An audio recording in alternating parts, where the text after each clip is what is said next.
Assalamualaikum warahmatullahi wabarakatuh. Perkenalkan, nama saya Neiza Dwi Afrelia dengan NIM C0D024064. Di sini saya akan menjelaskan materi tentang konsep dan pencatatan dari kewajiban jangka panjang dan ekuitas. Pengertian kewajiban jangka panjang. Kewajiban jangka panjang adalah utang atau kewajiban keuangan suatu perusahaan yang jatuh temponya lebih dari 1 tahun atau lebih dari satu siklus operasi normal perusahaan. Dalam akuntansi, kewajiban jangka panjang adalah kewajiban yang tidak akan dilunasi dalam periode 1 tahun ke depan dan biasanya dilunasi dengan menggunakan aktiva tidak lancar, pinjaman baru, atau konversi menjadi modal saham. Jenis kewajiban jangka panjang. Yang pertama, pinjaman jangka panjang, long term loans. Yang kedua, utang obligasi, bonds payable.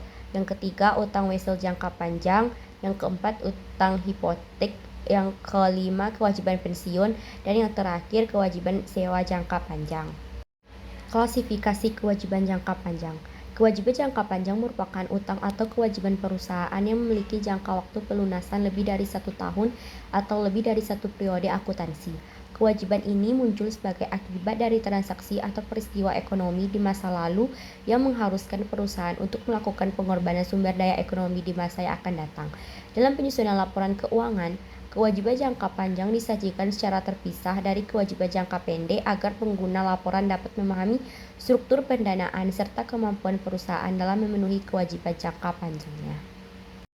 Pencatatan PPh Pasal 4 Ayat 2 atas utang obligasi.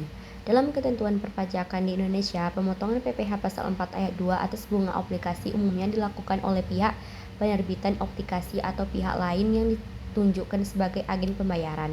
Tarif pajak yang dikenakan biasanya sebesar 15% dari jumlah bruto bunga bagi wajib pajak dalam negeri.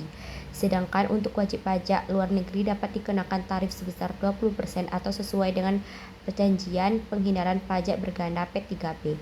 Pencatatan yang tepat atas PPh Pasal 4 Ayat 2 sangat penting karena berkaitan langsung dengan kepatuhan perusahaan terhadap peraturan perpajakan.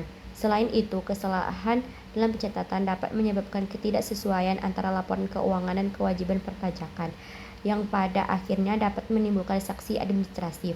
Oleh karena itu, perusahaan harus memahami baik aspek perpajakan maupun akuntansi dalam pengelolaan utang obligasi. Pencatatan PPh Pasal 4 Ayat 2 atas penjualan saham. PPh Pasal 4 Ayat 2 juga dikenakan atas penghasilan dari transaksi penjualan saham, khususnya saham yang diperdagangkan di bursa efek.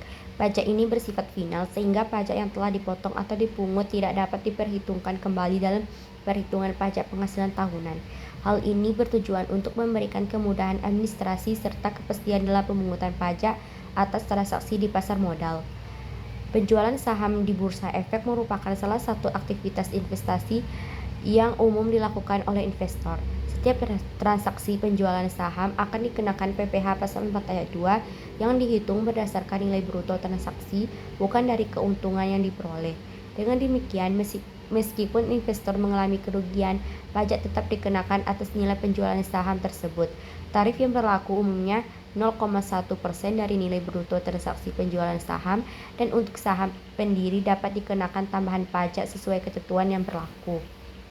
Kesimpulannya yaitu kewajiban jangka panjang dan ekuitas merupakan komponen penting dalam struktur keuangan perusahaan yang mencerminkan sumber pendanaan serta tingkat tanggung jawab perusahaan terhadap pihak eksternal maupun internal. Klasifikasi kewajiban jangka panjang dilakukan berdasarkan jangka waktu pelunasannya, yaitu lebih dari satu periode akuntansi dan meliputi berbagai bentuk seperti utang obligasi, pinjaman bank, serta kewajiban lainnya yang memiliki karakteristik serupa. Pengelompokan ini penting untuk memberikan gambaran yang jelas mengenai kondisi keuangan dan tingkat solvabilitas perusahaan. Sekian materi yang dapat saya sampaikan. Saya tutup dengan Assalamualaikum warahmatullahi wabarakatuh.